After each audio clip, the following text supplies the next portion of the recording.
The death toll is rising on both sides, with more than 700 people confirmed dead. In Israel, nearly 500 Palestinians killed.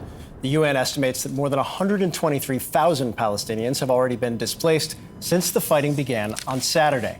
Joining us now is Palestinian-American Middle East analyst Omar Badar. Omar, appreciate your time. To start with the timing, I think the big question has been the surprise and how did this happen? How was Israel caught so off guard? But what's your sense in terms of the timing as why it happened now? I think the timing is inherently random because otherwise it would not be a successful surprise attack. And I just want to mention that obviously what we've seen out of it has been absolutely horrific. I've been listening to your previous guests who are talking about not being able to find their children, and that's absolutely heartbreaking. I'm the father of two little children, and I can't imagine how I would feel if they were kidnapped and I did not know where they were.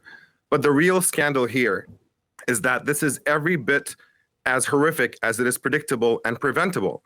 A lot of people are talking about this as an intelligence failure, but I think there's a much more fundamental failure of common sense, that you can put millions of Palestinians under indefinite military occupation and a system of apartheid as recognized by every major human rights organization in the world, where Israel commits daily war crimes against Palestinians everywhere, land theft, lack of access to water, dropping bombs indiscriminately on civilian areas, and to think that this is a situation that's not going to eventually lead to an explosion is absolutely insane. This is absolutely predictable. We were obviously heading towards eventually a disaster of this kind, and now all of this direction towards further militarism and further violence is obviously not going to lead to anything better, because that is exactly the track that got us here. I think that is absolutely correct.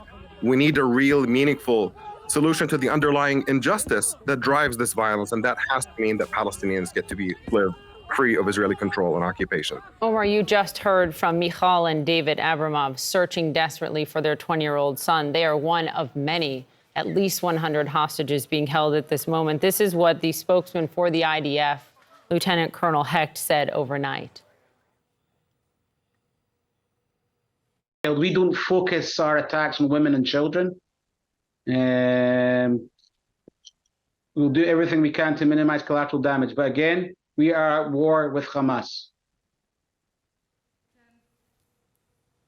And sadly, there might be people that are involved killed. It won't be intentional.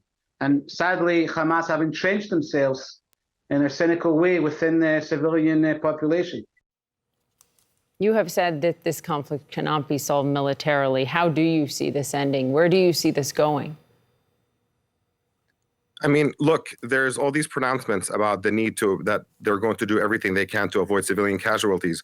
It is really worth emphasizing here that Israel has bombed Gaza many, many times before, and Human Rights Watch and Amnesty International, and even Israeli human rights organizations like B'Tselem, say that this is not at all what Israel's conduct is. There isn't an effort to minimize civilian casualties, that there is mass indiscriminate bombing of civilian areas.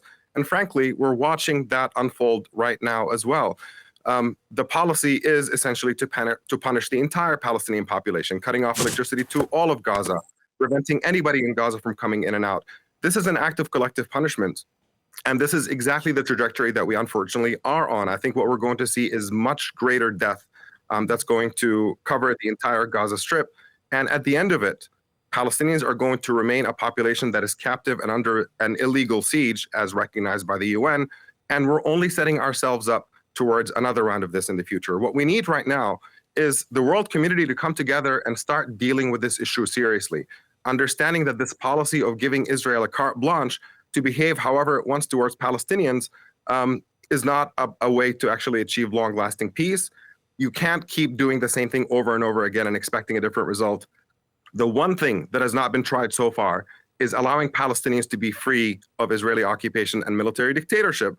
And until we start taking Palestinian grievances seriously, until Israel starts seeing Palestinians as equal human beings who are deserving of the same human rights and decency and dignity that Israelis enjoy, I'm afraid we're going to be stuck in this situation for a very, very long time. Omar Badar, thank you for joining us this morning.